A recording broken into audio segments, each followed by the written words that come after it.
Entonces, lecciones aprendidas. Ya lo he mencionado un par de veces. No reinventar la rueda.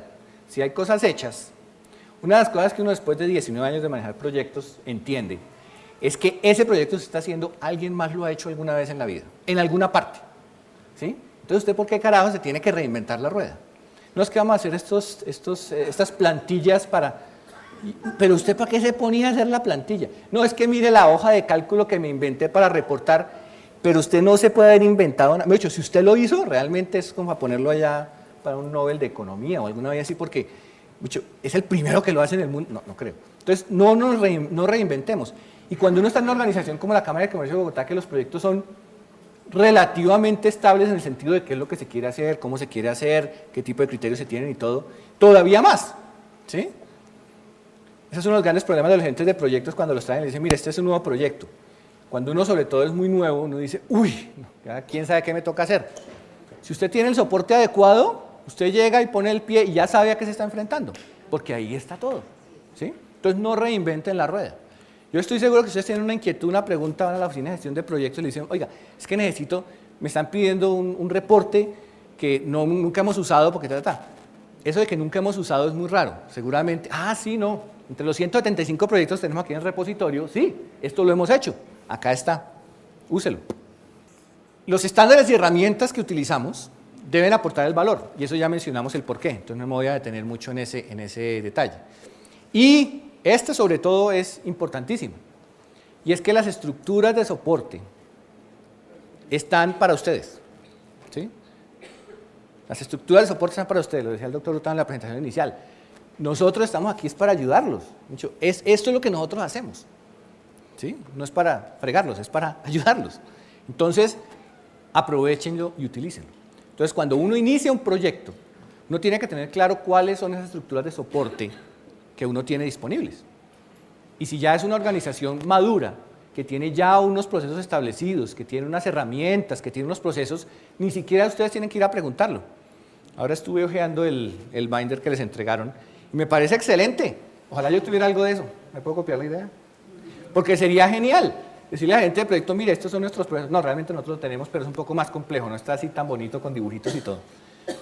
Entonces, usted no tiene que reinventar nada porque, mire, estos son los procesos. Aquí está. Entonces, ustedes no se imaginan la ventaja que es tener algo como eso, y ustedes lo tienen acá. Entonces, ese es el tema que surge al inicio de un proyecto. Vámonos a la planificación, segunda fase del proyecto. Entonces, ¿quién, cuándo, cómo se van a hacer las cosas? Existen métodos estándar para planificar proyectos. No es necesario conocer todos los detalles desde el momento en que uno inicia la planificación de un proyecto, eso es un tema importante. Mala noticia para ustedes, la planeación sí en general es responsabilidad del gerente de proyecto.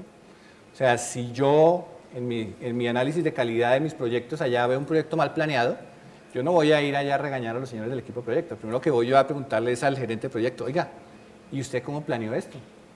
¿Sí? ¿De dónde salió su estructura de trabajo? ¿Usted cómo definió este presupuesto? ¿Usted por qué está pidiendo 3 personas y aquí claramente se ve que usted necesita 10? Eso es lo que nosotros hacemos como gerentes de proyecto. ¿Okay? Y hay 2 elementos claves en los cuales me voy a detener porque también fueron algo de lecciones aprendidas del RUBE, y son el tema de análisis de riesgo y comunicaciones. Como crítica constructiva, después de 3 horas de evento es la primera vez que la palabra riesgo aparece. Resulta que la palabra riesgo, para nosotros gerentes de proyecto, ese es, si usted quiere tatuar algo en su cuerpo, tatúese la palabra riesgo.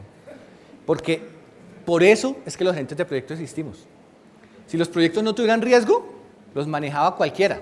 Más aún, no hay necesidad de manejarlos, porque ellos caminan, van en piloto automático, ¿no? Porque ahí están los pilotos en los aviones. Ahora, hoy en día, prácticamente usted, un piloto llega y lo pone, y despega el avión, espicha un botón y se lo pone en la pista. Entonces mucha gente se cuestiona, ¿y para qué necesitamos piloto o copiloto? No, si el avión lo puede hacer todo solo, porque resulta que hay problemas que se pueden presentar, y ahí es cuando el piloto automático no funciona. Entonces el piloto es el que soluciona esos problemas, el que toma las decisiones. Entonces en los procesos de planeación usted tiene que tener muy claro cuál es su riesgo. Entonces, los dos criterios claves para mí en planeación, y no es que no haya otros, el PMI tiene 9 áreas en que las cosas uno tiene que planear. Estas son solo 2, pero son claves y ya van a ver por qué las escogí. Entonces, en el RUE, como les mencionaba inicialmente, cuando empezamos el foco era en tecnología. Y el foco era en tecnología porque pues así había nacido el proyecto. Pero claramente nos dimos cuenta que el problema no era solamente de tecnología. Había otros problemas, había otros elementos, había otros detalles del alcance que teníamos que planear también porque eran importantes para el éxito del proyecto. No existía, sin embargo, una estructura de trabajo clara, en el sentido de que estaba muy claro desde el punto de vista tecnológico que queríamos hacer, pero en las otras áreas no tanto. ¿Sí? La primera vez, y vale la pena decir que cuando yo empecé el proyecto yo no tenía ni idea de los procesos de registros públicos. Me acuerdo que una de las primeras actividades fue venir aquí a la Cámara de Comercio de Bogotá, sentarme con la director de registros públicos y decirle, explíqueme cómo es que funciona, porque yo no tengo ni idea, y lo que tenemos que implantar es un sistema que nos permita manejar a nivel nacional los registros públicos, ¿no? Entonces, suena como contra la inteligencia de uno decir, no, es que a mí no me importa saber eso cómo funciona. Entonces, había ciertos elementos que no estaban claros y había que definirlos en el momento de la planeación. ¿Cómo vamos a llegar a esto? La estructura tecnológica tiene que soportar un proceso. ¿Qué proceso? Ni idea, ¿no? Hay que definir el proceso, claramente. Segundo elemento que aprendí yo y que manejaría diferente. No había análisis de riesgos adecuados. Y yo personalmente, nuevamente, planificación, gerencia de proyectos, responsabilidad, yo fui responsable de eso, porque, o sea, no por salvar mi pellejo ni nada, pero pues como yo no conocía el negocio, pues para mí era bastante difícil decir, no, es que el riesgo está en que no podamos estandarizar los procesos, por ejemplo. El riesgo que tenemos es que no podamos ponernos de acuerdo en cómo manejar el recaudo nacional, por ejemplo. ¿Sí? Esos eran riesgos de alto nivel que había que tener claros desde el primer día para poder establecer unos planes de mitigación. Y resulta que no los conocíamos o no los conocía. En la medida que fueron apareciendo, se fueron trabajando, se fueron tratando y al final el proyecto pues funcionó también en ese aspecto. Pero era claro desde la planificación que faltaba un análisis de riesgo adecuado.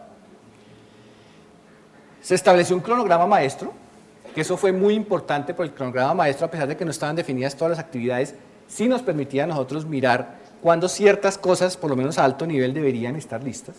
¿De acuerdo? Y la otra cosa importante que todos los agentes de proyecto nos gustaría tener es que hubo un presupuesto adecuado, ¿no? Entonces, si hay una cosa de la que no me puedo quejar es que nunca nos faltó presupuesto. Entonces, siempre tuvimos el presupuesto adecuado. Ahora, esas 4 cosas, disparo para allá, ¿por qué son importantes y por qué razón yo tendría que, cualquier falencia que haya, tratar de cubrirla inmediatamente? Lo primero es porque los riesgos no pueden ser manejados por el gerente de proyecto.